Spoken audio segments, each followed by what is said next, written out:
Hi అండి. అందరూ ఎలా ఉన్నారు? Welcome back to Diya sweet home. ఈరోజు వీడియోలో మినప సున్నుండలు ఎలా తయారు చేసుకోవాలో చూద్దాము.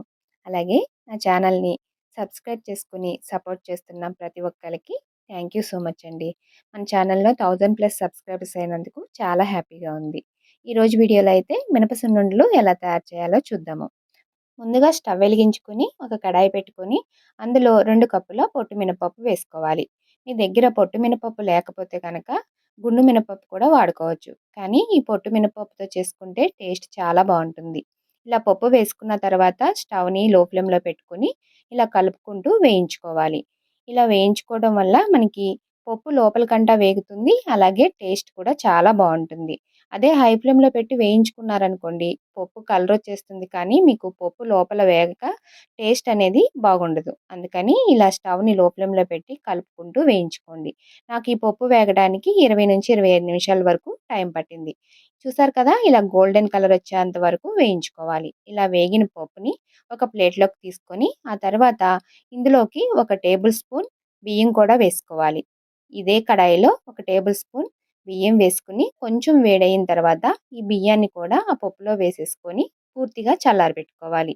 ఇవన్నీ పూర్తిగా చల్లారిన తర్వాత మాత్రమే గ్రైండ్ చేసుకోవాలి. ఇప్పుడు ఒక మిక్సీ జార్ తీసుకొని అందులోకి కొంచెం మినపప్పు వేసుకొని గ్రైండ్ చేసుకోవాలి. ఇలా కొంచెం కొంచెం చేసుకుంటే త్వరగా గ్రైండ్ అవుతుంది. అలాగే చాలా మెత్తగా కూడా అవుతుంది. చూసారు కదా! ఇలా మెత్తగా గ్రైండ్ చేసుకున్న తర్వాత ఒక గిన్నెలోకి తీసుకోవాలి. ఇదే విధంగా పప్పు మొత్తాన్ని గ్రైండ్ చేసుకోవాలి. ఇలా గ్రైండ్ చేసుకున్న తర్వాత మిక్సీ జార్‌లోకి కొంచెం పిండి ఉంచేసి అందులోనే మనం ఏ కప్పుతో అయితే మనం మినపప్పు తీసుకున్నామో అదే కప్పుతోటి 1:30 కప్పు బెల్లం తీసుకోవాలి. మీరు స్వీట్ ఎక్కువ తింటే కనుక 2 కప్పుల వరకు తీసుకోండి. నేనైతే 1:30 కప్పు బెల్లం తీసుకున్నాను. ఇలా బెల్లం మొత్తం ఒకసారి గ్రైండ్ చేసుకున్న తర్వాత ఈ బెల్లాన్ని కూడా పిండిలో వేసుకొని చేత్తోటి ఈ విధంగా పిండిలో కలిసేలాగా కలుపుకోవాలి.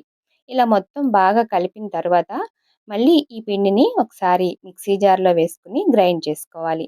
లేదంటే మధ్య మధ్యన ఇలా బెల్లం ఉండలుండిపోతాయి కనుక మనకి ఒకసారి మిక్సీలో వేసుకుంటే మెత్తగా పౌడర్ అయిపోతుంది. చూసారు కదా! ఎక్కడ బెల్లం ఉండలు లేకుండా పిండిని ఇలా మెత్తగా గ్రైండ్ చేసుకోవాలి. ఇలా గ్రైండ్ చేసుకున్న పిండిని మీరు ఒక 6 నెలల వరకు స్టోర్ చేసి పెట్టుకోవచ్చు. 6 నెలల వరకు ఉన్నా కూడా ఏమీ పాడైపోదు. మీకెప్పుడైనా తినాలనిపించినప్పుడు, లేదంటే పిల్లలు అడిగినప్పుడు, ఇంటికి ఎవరైనా గెస్ట్‌లొచ్చినప్పుడు ఇలా అప్పటికప్పుడు కొంచెం నెయ్యి వేసి ఇలాగా మినప సున్నుండలు చేసి ఇవ్వచ్చు. చాలా టేస్టీగా ఉంటాయి.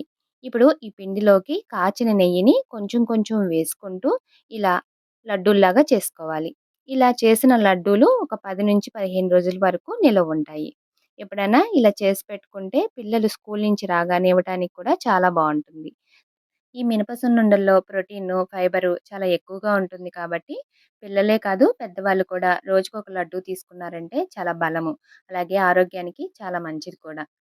నెయ్యి మొత్తం ఒక్కసారే వేయకుండా ఇలా మధ్య మధ్యన కొంచెం కొంచెం యాడ్ చేసుకుంటూ లడ్డూలు చేసుకోవాలి. ఈ మినప సున్నుండల్ని మీకు బెల్లంతో ఇష్టం లేదు అంటే మీరు బెల్లం ప్లేస్‌లో పంచదార వేసి కూడా చేసుకోవచ్చు. చూసారు కదా! ఎంతో టేస్టీగా ఉండే మినప సున్నుండల్ని ఈజీగా ఎలా తయారు చేసుకోవచ్చో మీరు కూడా తప్పకుండా ఒకసారి ట్రై చేసి ఎలా వచ్చిందనేది నా కామెంట్ సెక్షన్‌లో తెలియచేయండి. అలాగే నా ఛానెల్‌ని ఎవరైనా కొత్తగా చూస్తుంటే సబ్స్క్రైబ్ చేసుకోవడం మాత్రం మర్చిపోకండి. Thank you for watching.